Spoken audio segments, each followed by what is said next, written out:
The gunshot echoed across the Kansas prairie just as Emily Taylor's wagon crested the hill overlooking the Thompson homestead. The driver, a grizzled man named Pete who had barely spoken during the 12-mile journey from Millerville, pulled hard on the reins and brought the horses to a sudden stop. Below them, a lone figure stood in the farmyard, rifle still smoking in his hands, while a massive black bear lay motionless near the chicken coop. Emily clutched her worn carpetbag tighter, her knuckles white against the faded fabric.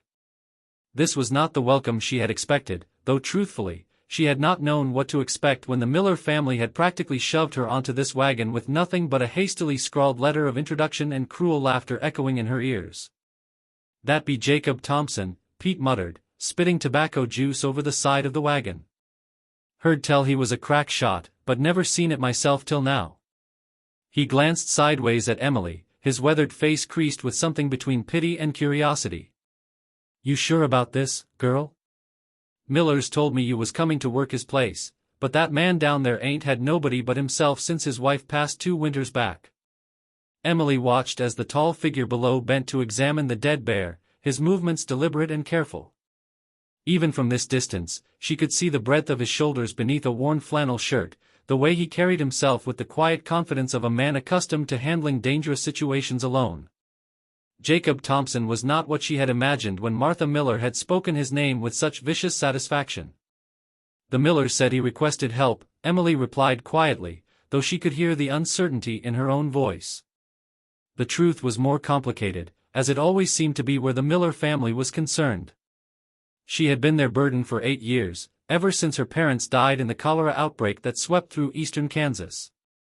The Millers had taken her in not out of kindness, but because the church had pressured them, and because an extra pair of hands was useful for the harder chores that their precious daughters Rebecca and Rachel could not be expected to perform.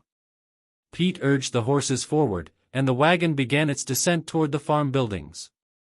As they drew closer, Emily could see the details of Jacob Thompson's property more clearly. The house was larger than she had expected, built from local limestone with a solid wooden addition that suggested prosperity. The barn was well maintained, and she could see cattle grazing in the fenced pastures beyond. This was not the ramshackle operation of a desperate widower, but the homestead of a successful farmer.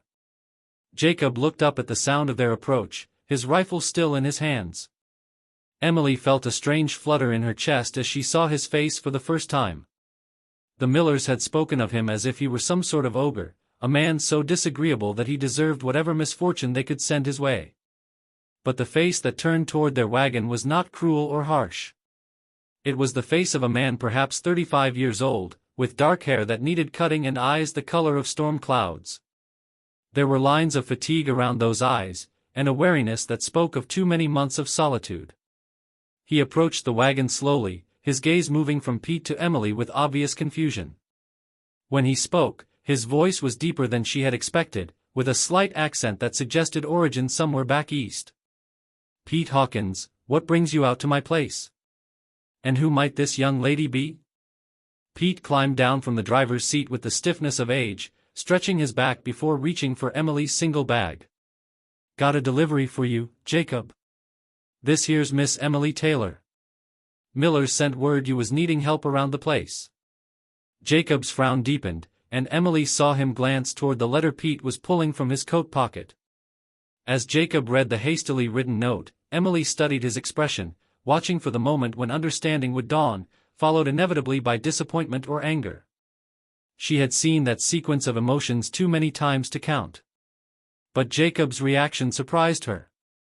Instead of the disgusted rejection she expected, his storm-gray eyes moved to her face with something that looked almost like recognition. He folded the letter carefully and slipped it into his shirt pocket.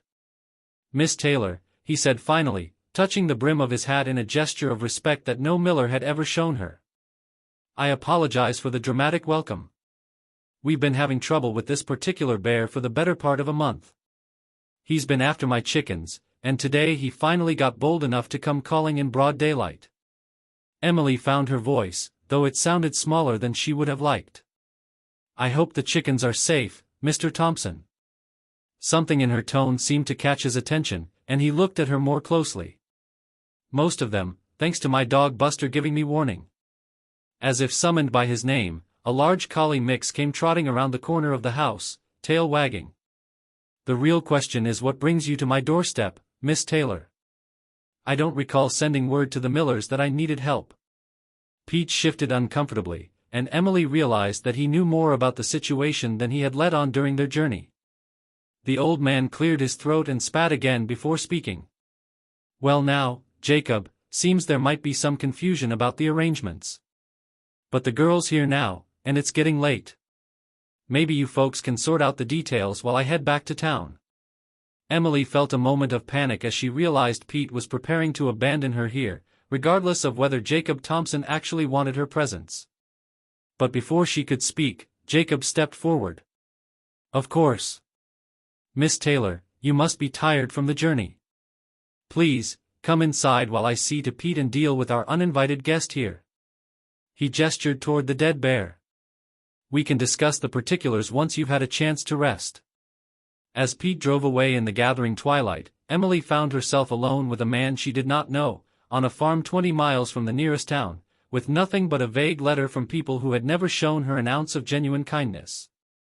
But as she followed Jacob Thompson toward his house, she felt something she had not experienced in years. For the first time since her parents died, someone had spoken to her with courtesy and respect.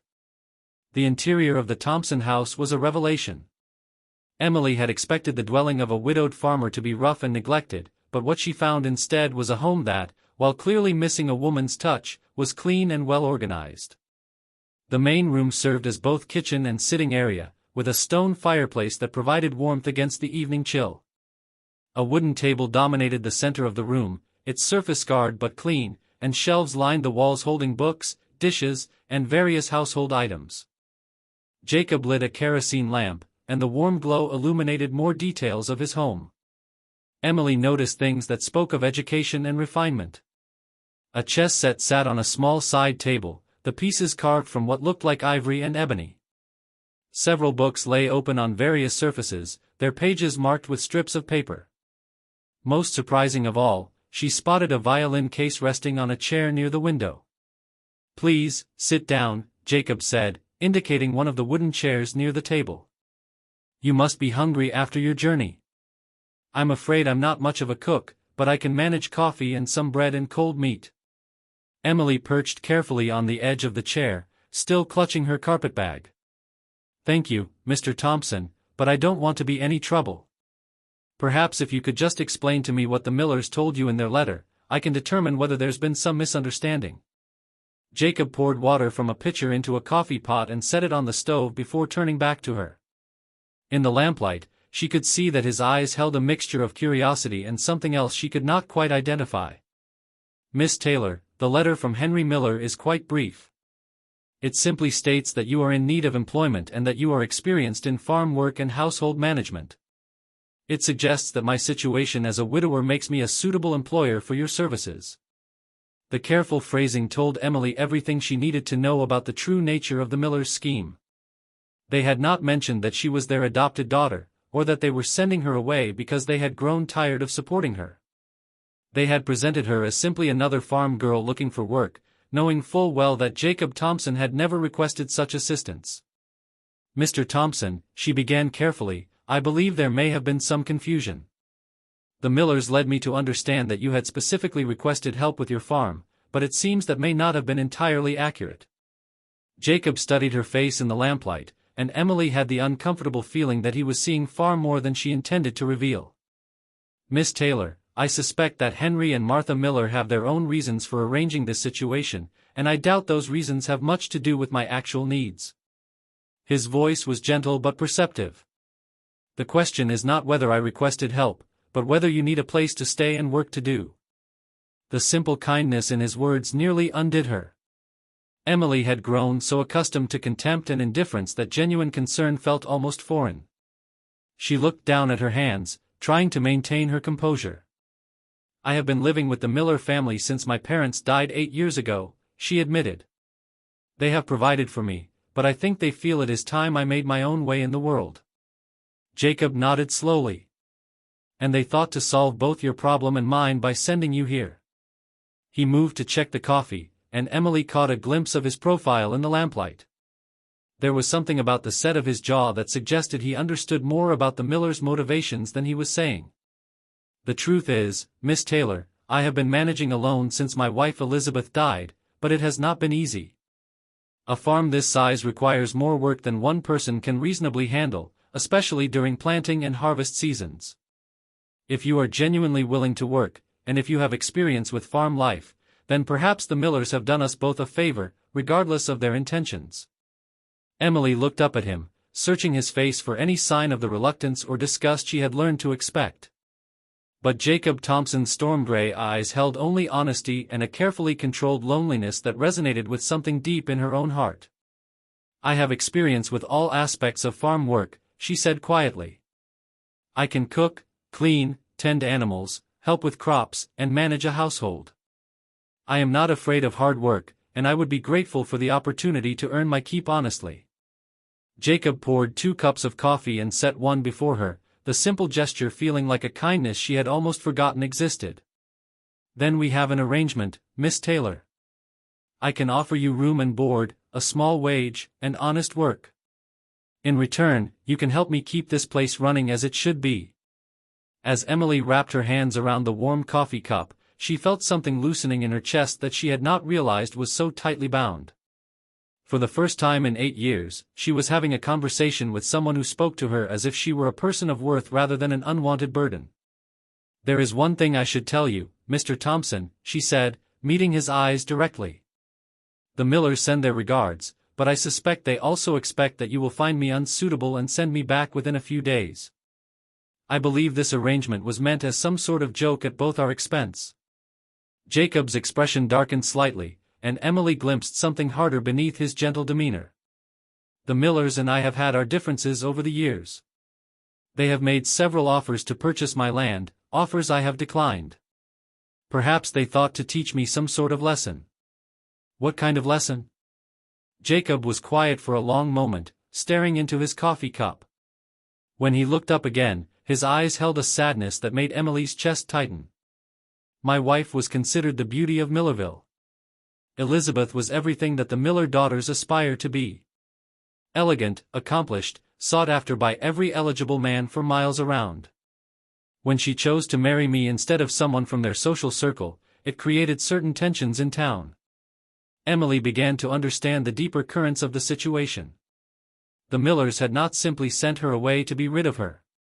They had chosen Jacob Thompson specifically, a man who had once possessed something they coveted, and they had sent him someone they considered a poor substitute for what he had lost. It was cruelty dressed up as assistance, designed to humiliate them both. But as Emily looked at Jacob Thompson across his kitchen table, sharing coffee by lamplight while the Kansas wind whispered around the eaves of his house, she realized that the Millers had made a fundamental miscalculation. They had seen only her plain face and worn clothes, her status as an unwanted dependent. They had failed to recognize that some forms of value could not be measured by conventional standards. The sound of Emily moving about in the kitchen before dawn woke Jacob from the first peaceful sleep he had experienced in months. For a moment, he lay still in the darkness of his bedroom, listening to the quiet efficiency of someone who understood the rhythms of farm life. The soft clink of the coffee pot, the rustle of kindling being arranged in the stove, the gentle scrape of a chair across the wooden floor. These were sounds his house had not known since Elizabeth's death, and their return filled him with an unexpected mixture of comfort and unease. By the time he dressed and emerged from his room, Emily had already stoked the fire, started coffee, and was standing at the window watching the eastern horizon for the first hint of dawn. She had changed from her travel dress into a simple work dress of faded blue calico that, while clearly well worn, was clean and neatly mended. Her brown hair was braided and pinned back in a practical style that spoke of someone accustomed to long days of physical labor. "Good morning, Mr. Thompson," she said quietly, turning from the window. "I hope I didn't wake you. I'm used to starting early." Jacob found himself studying her face in the lamplight, seeing details he had missed the previous evening. Emily Taylor was not beautiful in the conventional sense that would have been prized in Millerville society, but there was something compelling about her features. Her eyes were a warm hazel that seemed to hold depths of understanding, and her face had a quality of quiet strength that suggested someone who had learned to endure without becoming bitter. "You didn't wake me," he replied, accepting the cup of coffee she offered. The simple gesture felt strangely intimate after so many months of solitude. "I usually rise before dawn myself. There's something about this time of morning that I've always found peaceful." Emily nodded, understanding evident in her expression. "The world belongs to us for a little while, before the day's obligations begin." Jacob was struck by the poetry in her words, the way she expressed something he had felt but never articulated. It reminded him of Elizabeth, who had possessed a similar gift for finding beauty in ordinary moments. But where Elizabeth's insights had sparkled with wit and sophistication, Emily's seemed to emerge from a deeper well of experience and observation. As they prepared for the day's work, Jacob explained the layout of his property and the tasks that needed attention. The Thompson farm encompassed 320 acres of good Kansas soil, with fields planted in wheat, corn, and sorghum. There were cattle to tend, chickens to feed, a garden that had been sadly neglected since Elizabeth's passing, and the constant maintenance that any frontier homestead required. "I must warn you," Jacob said as they walked toward the barn in the pre-dawn darkness, "life out here is not easy, especially for someone unaccustomed to the isolation. The nearest neighbor is 5 miles away, and Millerville is the only town within reasonable distance. During the winter months, we might not see another soul for weeks at a time." Emily was quiet for several moments before responding. "Mr. Thompson, I have been isolated my entire life, even when surrounded by people. The loneliness of distance is preferable to the loneliness of being unwanted."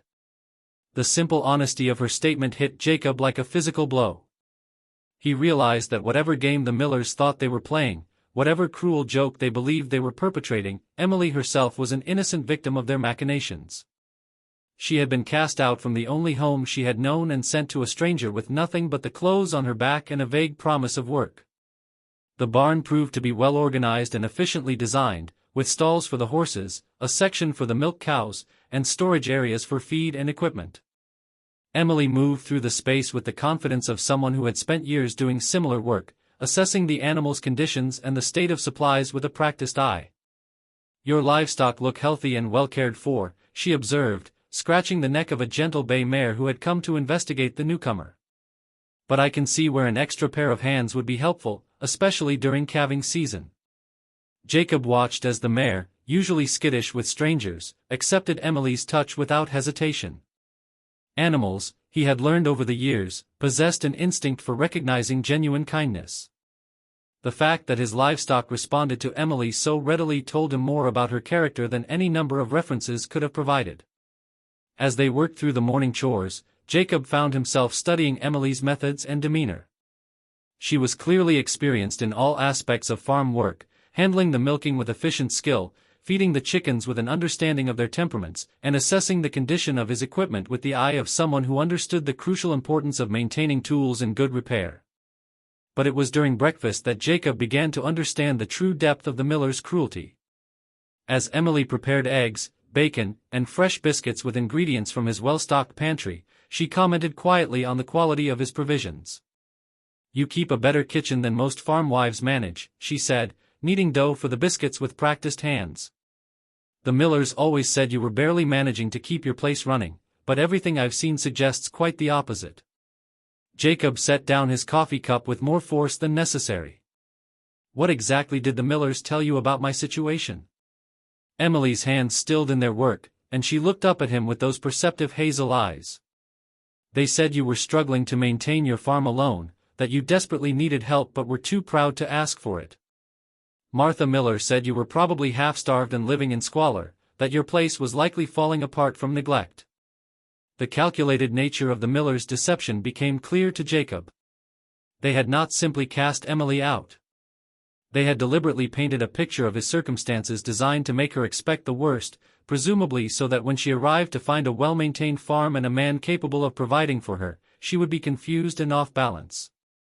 It was psychological manipulation of the cruelest sort, designed to make Emily doubt her own perceptions and value. "Miss Taylor," Jacob said carefully, "I think it's important you understand that everything the Millers told you about my circumstances was deliberately false. This farm is successful and profitable. I am not desperate for help, though I certainly welcome it. And while I have been managing alone, it has been by choice rather than necessity. Emily resumed kneading the dough, but Jacob could see the tension in her shoulders. Then why did you agree to take me on? If you don't truly need the help, and if the Millers sent me under false pretenses, why didn't you send me back with Pete yesterday? Jacob considered his answer carefully. The truth was complex and touched on emotions he had not examined closely since Elizabeth's death. Because despite their motives, the Millers may have done us both a service. I have been alone by choice, but that doesn't mean I've been content. And you, from what I can see, deserve far better treatment than you've received. Emily shaped the biscuit dough and placed the rounds on a baking sheet before turning to face him. Mr. Thompson, I need you to understand something. I am not looking for charity or pity. If you offer me work and shelter, I will earn both through honest labor. But I will not be anyone's object of sympathy. The quiet dignity in her words reminded Jacob forcibly of why he had first been attracted to Elizabeth. Not because of her beauty or social position, but because of her fierce independence and refusal to be diminished by others' expectations. Emily possessed that same quality, though it had been forged in the crucible of rejection rather than privilege.